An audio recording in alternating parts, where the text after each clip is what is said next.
In this video, we're going to be looking at the theory of optimization, so how we can do optimization, and we're also going to look at an example from a past paper at the end. So let's get into the steps. Well, before we get into the steps, let's first see what we actually mean by optimization. So optimization solves problems like this. What is the maximum volume? What is the minimum amount of fence required? So you see here, optimization is all about maximums and minimums. That's all what optimization is. So you can think about it's in the word optimize. So if you optimize something, you want to get the most out of something.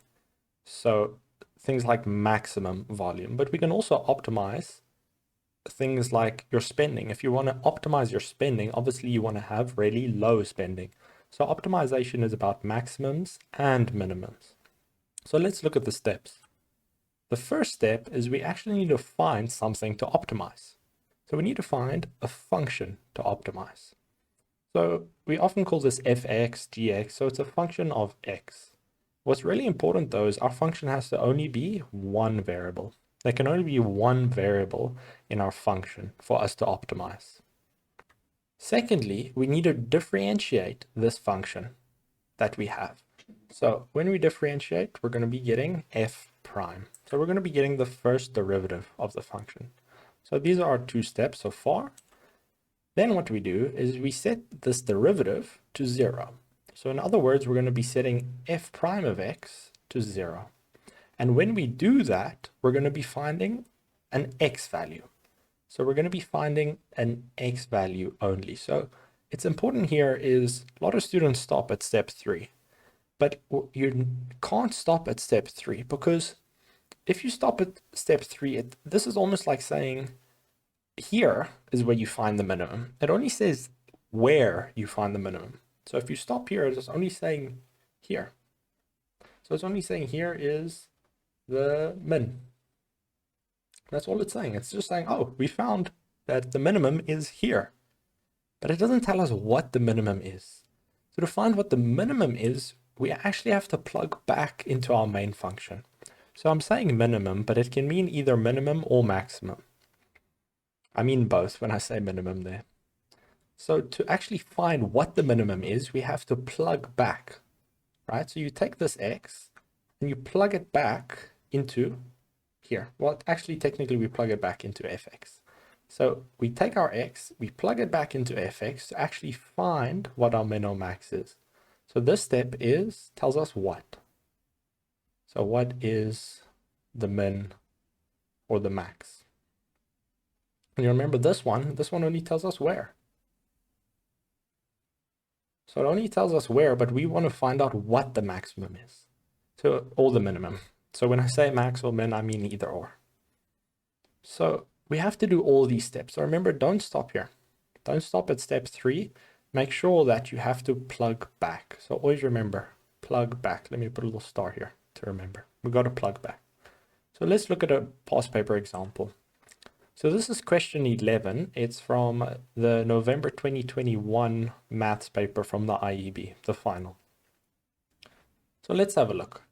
The farmer draws a rough sketch of 2 adjacent fields. He needs to fence, so he has to put fencing around these fields. So field A is a square, so they've put this in bold, so it's very important. We're going to need this information, and it's really important. So it has a width of x. So we know it's a square. So we can actually just fill in all of our dimensions. This will have to be x, this will have to be x, and this will have to be x, because it's a square. It says field B is rectangular in shape with a width of y. So we know, let me use another color here. We know that this is y, but very careful, this isn't y. This is not y. This is actually x, because over here, this length is x. So this one has to be x because it's a rectangle. And then here it says the area of field A. So if we take this area and we add it to the field of B, so if we add to the area of field B, we get 1,000 units. So we know if we take these areas, so very important, talking about areas here. If we add the areas, we get 1,000 units. So this is a very important step over here. Well, not really a step, a piece of information. We're going to have to use this. So you'd notice how on step 1, we've filled in information. Step 2, we haven't, sorry, step 1 and 2, we've used this information, but step 3, where I've put the star, we haven't used this information yet. So we need to remember when we do the problems, don't forget about step 3. Okay. And it says NR is the only fence that is shared by both field A and B. So this NR, you can see here, this is NR, it's shared by both fields. All right, so we don't really know what to do with step 4 just yet, so let's not worry about that. So let's look at the questions. Question A says we need to find y in terms of x. So I've put the diagram here for us in the top right. So we need to find y in terms of x. Excuse me. In terms of x. So we need to use an equation to find y, because we have to make y the subject of some formula. So you'll realize we actually need to use the step 3. We have to find the area of field A and add it to the area of field B, and that will be 1,000 units. So somewhere in the step 3 is how we will find y in terms of x. So let's have a look. Here's the fields of A. I'm going to fill in the information we have here. So there's all the information we had from the previous slide. And we also know that if we add these areas, it's going to be 1,000. So I'm going to put 1,000 here for us. So we don't know if we're working with meters. Well, let's just check. It just says 1,000 units square. So we know this 1,000 will be units square units. So let's get into it. So we know that the area of field A and the area of field B add to 1,000 units. So to get the area of field A, we times length times breadth, but they're both x, so it's just x squared. Then to get the area of field B, we take length times breadth, and we get this. And we know if we add them, it's 1,000 units square units. But we need to find y in terms of x. So we need to make y over here the subject of our formula. So to do that, we just say y. So let's actually just say xy is equal to, take everything to the other side, 1,000 minus x squared. And to finish this off, we're going to say y is equal to 1,000 minus x squared divided by x. So this is what we have over here. Now what we have to do is we have to calculate the value of x so that the minimum amount of fencing is used. So we need to do minimum. So whenever we're working with minimum or maximum, we need to be thinking about optimization. But our first step in optimization is we need to have a function to optimize. So we need to be very clear about what they're asking us to optimize. And it's given right here. They say we need to find the minimum amount of fencing. So this is what we need to find. We need to find a function that talks about the amount of fencing. So if we look back at our diagram over here, the amount of fencing is different from the area. So the area only tells us the area of the fields, but the amount of fencing is actually the perimeter. So if we add all of these, the perimeter, but also there's a fence over here from NR that we need to add. So actually, the amount of fencing is equal to, let me put this on the slide for us. Let me put that diagram for us. So to work out the fencing, we add the perimeters. So you'll see we're going to have x. So we're going to have 1x, 2, 3, 4, 5 x's. So the amount of fencing will be 5 times x. And the amount of, if we add the y's, we'll see we get 2 y's. So this is the amount of fencing that we'll use. And we need to find the minimum of this. But the problem with this function, if you'll remember, our first step said, if we look at our first step, it says only one variable. This equation we have here, you'll see actually has 2 variables. It has an x and a y. And the reason we actually had to do this part A, that we had to find y in terms of x, is so we can actually eliminate one of these variables. And the question A guides us because we have y is equal to something. We're actually going to realize we have to eliminate this y. So we're going to use our y from the previous slide and substitute it in here. So I've put our y from the previous slide at the top right for us over here.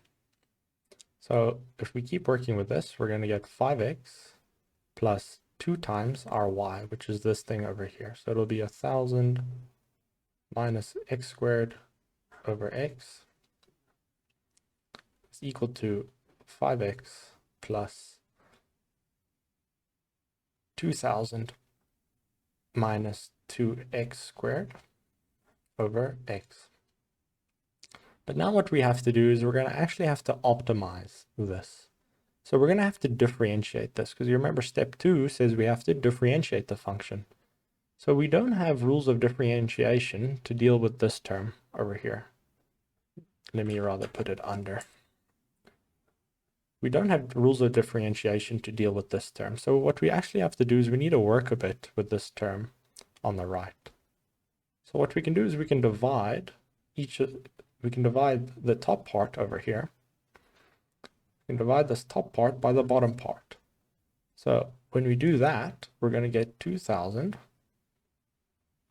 over x. And in a very similar way, we can divide 2x squared by x. So we're going to be getting 2x. This is just 2x. So now we have a function we can differentiate. And actually one more step we can do here is we can combine like terms. So we actually get 3x plus 2000 over x. But we're going to have to differentiate this. So let's take this x out of the bottom. And when we take it out of the bottom, we get this. So now this function f, so remember this function f is a function of x. So we could just write it like this. So this function of x is now ready to be differentiated. So let's differentiate it. So we need to be working out f prime of x because we're differentiating. And we're differentiating this thing over here. So if we use our rules of differentiation, we're going to be getting this. And then step 3 of our optimization process says we need to be setting this thing equals to 0 to find our minimum or maximum. So when we do that, we're going to be getting 3 is equal to 2000 over x squared. Let me fix that. X squared. So what I can write now, this is just 3x squared is equal to 2000. So if I solve for x here, let me continue over here. So when we work with this, we're going to be getting x squared is equal to 2000 over 3. So x is equal to plus or minus the square root of 2000 over 3. But we know, so I've put plus or minus here. So I've put the plus or minus, but we know x. Our x represents a field length. So it represents a length length of fence. So it can't be negative. So we actually don't have to write that negative. I'm just going to remove it for us. We don't have to write that negative. We know x is equal to this. And if we put this in our calculator, we're going to be getting that x is 25,82. And what was the units? Well, we were dealing here with units squared, so this has to be units. So they say here they just said calculate the value of x. So in this case, if we look at our optimization steps, we could have stopped here because we found the x value. We did this. We just did this. But if they asked for the minimum, if they said what is the minimum of fencing, let me show you. They said calculate the value of x, so the minimum amount of fencing is used. But they didn't say what is the minimum. They didn't say find out the minimum amount of fencing. They said calculate the value of x. So they actually wanted us to stop at the step 3.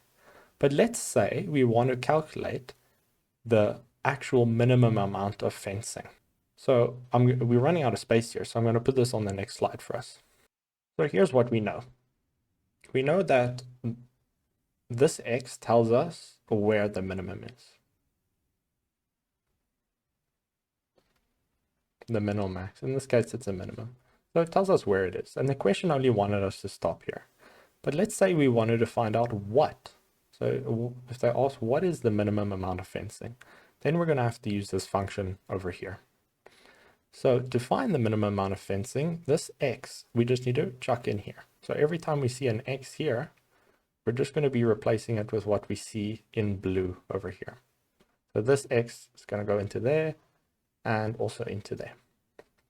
So when we roll with that, we're going to be getting that it's 325,82 plus 2000 and 20, what is that? 25,82 and to the power negative 1. So when we do that and put it in our calculator, we get 154,92 units. So this would be the minimum amount of fencing we would need. So there we go. I hope that helps you understand optimization a bit more. And thank you guys for watching.